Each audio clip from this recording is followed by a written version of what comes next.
Hai murid-murid, apa kabar? Cikgu Mano kembali untuk mengajarkan beberapa perkataan dalam bahasa Melayu.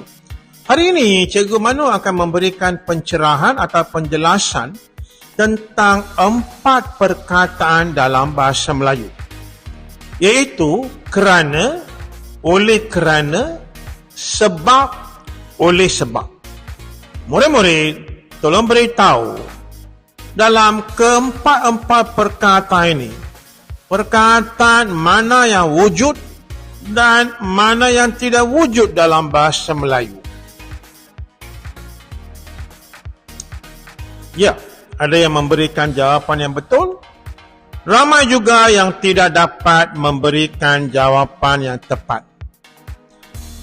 Cikgu akan berikan pencerahan sekarang. Dalam bahasa Melayu, kerana, kata hubung kerana ada, wujud. Tetapi oleh kerana tidak wujud dalam bahasa Melayu.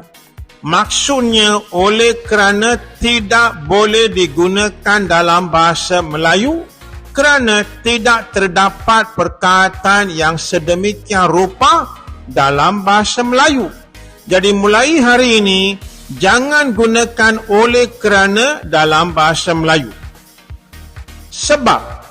Sebab ini memang ada dalam bahasa Melayu. Tetapi murid-murid perlu tahu, sebab ini bukannya kata hubung atau kata sendi tahu. Sebenarnya sebab dalam bahasa Melayu tergolong dalam kata nama. Oleh sebab memang ada, tetapi itu ialah kata sendi. Jadi murid-murid, sebagai permulaan, kerana memang wujud dalam bahasa Melayu dan betul. Oleh kerana tidak wujud dalam bahasa Melayu, salah. Sebab memang ada dalam bahasa Melayu, maksudnya kata nama. Oleh sebab ada dalam bahasa Melayu, maksudnya kata sendi. Yang tidak wujud dalam bahasa Melayu ialah oleh kerana. Seterusnya, kita cuba lihat beberapa ayat contoh dalam bahasa Melayu. Farhani menangis kerana terjatuh. Ayat ini 100% betul, tidak ada apa-apa kesalahan. Ayat yang kedua, Farhani menangis oleh kerana terjatuh. Ayat ini 100% salah kerana oleh kerana tidak wujud dalam bahasa Melayu.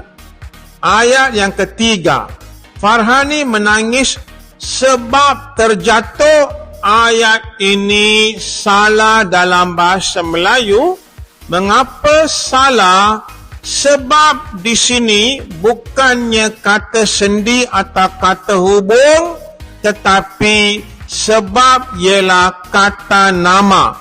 Jadi dalam ayat yang ketiga, sebab tidak boleh digunakan. Jadi memang salah dalam bahasa Melayu. Bagaimana kamu membetulkan ayat yang ketiga? Gunakan oleh sebab. Farhani menangis oleh sebab terjatuh. Barulah ayat ini betul. Dan ayat yang kelima, Farhani menangis kerana sebab tertentu. Agak mengelirukan murid-murid. Memang saya tahu murid-murid akan keliru di sini. Tak perlu risau, Cikgu Mano akan menerangkan dengan jelas. Farhani menangis kerana. Dalam bahasa Melayu, dalam bahasa Inggeris, because.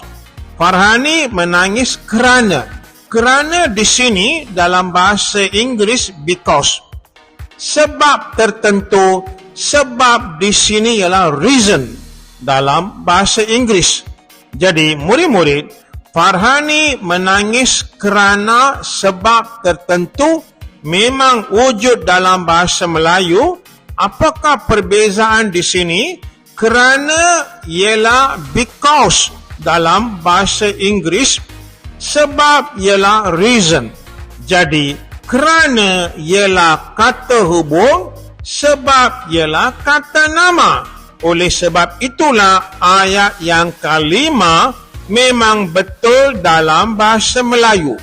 Jadi sebagai rumusan, kerana ada dalam bahasa Melayu, oleh kerana tidak ada dalam bahasa Melayu, sebab ada, oleh sebab ada, cuma sebab tergolong dalam kata nama, oleh sebab tergolong dalam kata sendi. Murid-murid, cikgu berharap pencerahan ini telah memberikan suatu penjelasan yang baik kepada murid-murid. Semasa peperiksaan, cikgu berharap penjelasan ini akan berguna kepada murid-murid. Sekian, terima kasih.